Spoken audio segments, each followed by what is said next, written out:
We are in the golden age of Yu-Gi-Oh! I know that's the video's title, but I want to say it again because I am just that happy with the current state of things. Also, apologies in advance if you hear any firework noises in the background. The people of the UK really love celebrating that one guy's public execution. And the next few weeks or so after it happened, he did nothing wrong. But anyway, we're not here to talk about guys burning at the stake. We are here to talk about trading cards. So what makes the current state of Yu-Gi-Oh! So good that it warrants me making this video? Honestly, too much to name. Like, I'm a firm believer in the fact that Yu-Gi-Oh! Is one of those games that just gets better with each new thing added to it. But this has taken my belief and quadrupled it. The recent stuff is just on a whole new level. Like, I'd even go as far as to say it is the greatest game of all time, bar none at this point. You know, let's start off with one of the biggest problems that Yu-Gi-Oh! Has historically had, which is now fixed: the accessibility. When I would start the game back in the day, everyone would be like, oh, just get 3 structure decks, bro, and then you'll be able to compete. Like, yeah, 3 structure decks does indeed give you a better version of the structure deck, but the structure decks we had available, yeah, they weren't always the best, and they were lacking the staples that you needed to punch above your weight class. That's all been fixed. Blue Eyes White Destiny was just the beginning. Like, when Blue Eyes White Destiny got announced, I was overjoyed, because 3 of those could, unironically, get you a tournament-ready deck. Like, it's got a good archetype, it's got the staples, it has the complete package. Well, not the complete package, you could always get more cards to upgrade it, but you know what I mean. Even if it isn't perfect, 3 of those decks really could get you something that can compete. And in recent times, it's just been doubled, quadrupled, 8-tupled, or whatever the fuck the word is. You know what I'm trying to say. The Fallen and the Virtuous all-foil deck. That is such a godsend. Because, like, you get one of the greatest decks of the current format, and possibly future formats, branded, and you get a crap ton of staples. And we're not just talking about, you know, yesteryear's staples like, oh, it's cheap now, so it's going in the deck, teehee. We're talking about actually good staples. We got like Triple Tactics Thrust, the Black Goat Laughs, Nibiru, the Bestials. And like, 3 of those can get you topping an event. It's the best starter set at the moment, bar none. And this is just amazing for new players because, like, if you don't want to spend that much money, just get 3 of those and you can still have fun at locals, regionals, you name it. And the reason why I said the best starter sets at the moment was because at the time of me making this video, they've just announced another insanely good place to start coming for 2026. It's a new legendary decks. It's called like Modern Decks 2026 or something like that. And the crazy thing is, the decks included are Sky Striker and Mitsurugi. Once again, 2 of the all-time top tier decks that can kick ass today and will kick ass in the future. And it's in a freaking starter set. And best of all, they confirmed it will be getting more staples. Actually good staples. I know I'm repeating myself, but I just can't believe it. After like years of playing the game and being all like, yeah, I'm sorry, that's not included, bro. You're gonna have to go on an eBay hunt. It is included. It is included. It's right there for all the newbies. And of course, as a long-time Sky Striker fan, the new set will come with Camellia. We're finally getting her. So, yep, absolute madness there. Oh, and the deck also comes with the X-Sabers for some reason, which I'm kind of confused about. Like, don't get me wrong.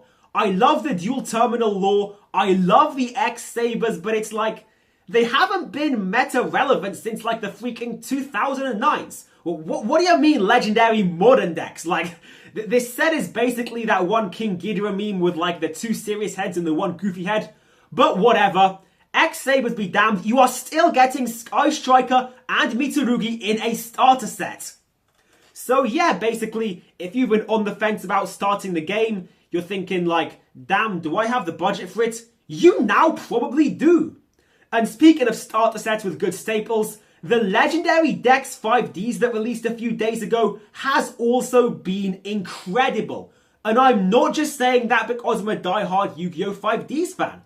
Even if you have no connection to Yu-Gi-Oh! 5Ds, you're still getting the Charmies. You're still getting Forbidden Droplets. The archetypes themselves might not be, you know, like the top of the top, but the staples they come with, for that price, it definitely is. Like I said, starting the game has never been easier. And this time, no terms and conditions. You just get the set, you can play.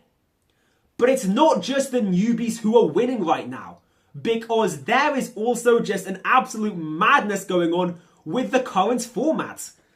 I always loved Yu-Gi-Oh! For its variety, be it the different like genres of like archetypes. You've got like, you know, dragons, spellcasters, winged beasts, whatever. But also the play style. You can go for these like crazy combo decks. You can go for like a more control deck. And if you're a scrub, you can go for stun. But here's the thing. If you go for like a scrubby stun deck, you are actively shooting yourself in the foot. With the current state of the meta, like, breaking boards has never been easier. The Fallen and the Virtuous, another staple from the deck of the same name, by the way, can shoot down those cruddy floodgates immediately. And like, when I play against branded players, if they're just playing the deck normally, I'm having a much harder time against that than when they try to set up that dumbass Edo lock. For layman's terms, playing the game is better than forcing your opponent to not play the game, which is a very welcome change. And we've reached the point where every strategy besides that one is valid. Like, you can go for a board breaker approach, you can go for a hand trapped approach, a speedy play style, a slow but steady play style. Like, literally everything is there, and it's up to you to pick what you want. I mean, my two decks both fit like the playstyles I like the most. Of course, you've got Dragonmaids, best deck of all time, with their control playstyle, their Omni Negates, and their like gradual building up an army of like big dragons that are also maids. And my secondary deck, Sky Strikers, which once again can do the control strategy, but more importantly, has insane OTK potential. Like the amount of board breakers, and then like linkage and doing like the link off attack. Like, shit goes hard! And like Sky Strike has board breakers, and Dragonmaid benefits from spells and not spell traps, benefits from hand traps because they're immune to draw. So I can just main deck 3 draw and just watch my opponent's rage as I go like, nope, nope, nope. Like I said, everything is at your fingertips. And like draw, I'd say it's balanced because like you get to add a card regardless. And like, it's only for one turn. It's not like a continuous spell or trap that's always going to be there. Be like, nope, you can't summon, yada, yada, yada. So yeah, I'm on Team Draw. Unpopular opinion, I know, but it's my opinion. So you got to hear it. And yeah, besides that, I mean, how could I not talk about the emergency ban list? I think the emergency ban list was like the beginning of when we realized, wait, they're actually listening to the player base. They are actually, you know, implementing things that will make the game more fun and more better for everyone. Because right after that YCS, when we realized all these cards are like preventing you from playing the game and they're a bit unfair, emergency ban list came and removed every single one of them. Like, that made me incredibly happy. All I can say is like, more companies need to do this. If there's something in your game that's making it unfun, just axe it, because no one's gonna miss it. And after that emergency ban list, the only like real floodgates are the one-turn ones with a risk like, you know, Droll or Fua. And of course the floodgates that need sacrifices to come out. The days of normal summoning a floodgate or activating your floodgate and just going, you know, draw pass, draw pass, draw pass. That is over. You want to limit your opponent's movements? You got to do that with skill and setup. Honestly, yeah, I don't know where I'm going with all this. I just wanted to express my happiness. And also, of course, there is Genesis format too. Another example of the game listening to the players. Like, Genesis, it doesn't really impact me that much because, like, I never had a problem with links and pendulums, and I don't own that many banned cards that I'm like, man, I want to use you again. But I know there's a lot of people who are like that. People who are like, I don't want to read pendulums, I think links are too OP.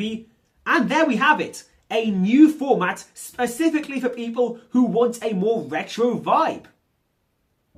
Honestly, thank you Konami, thank you to everybody involved in Yu-Gi-Oh! You guys are awesome, your game is awesome, and I would say, in the current state, it is the greatest game of all time.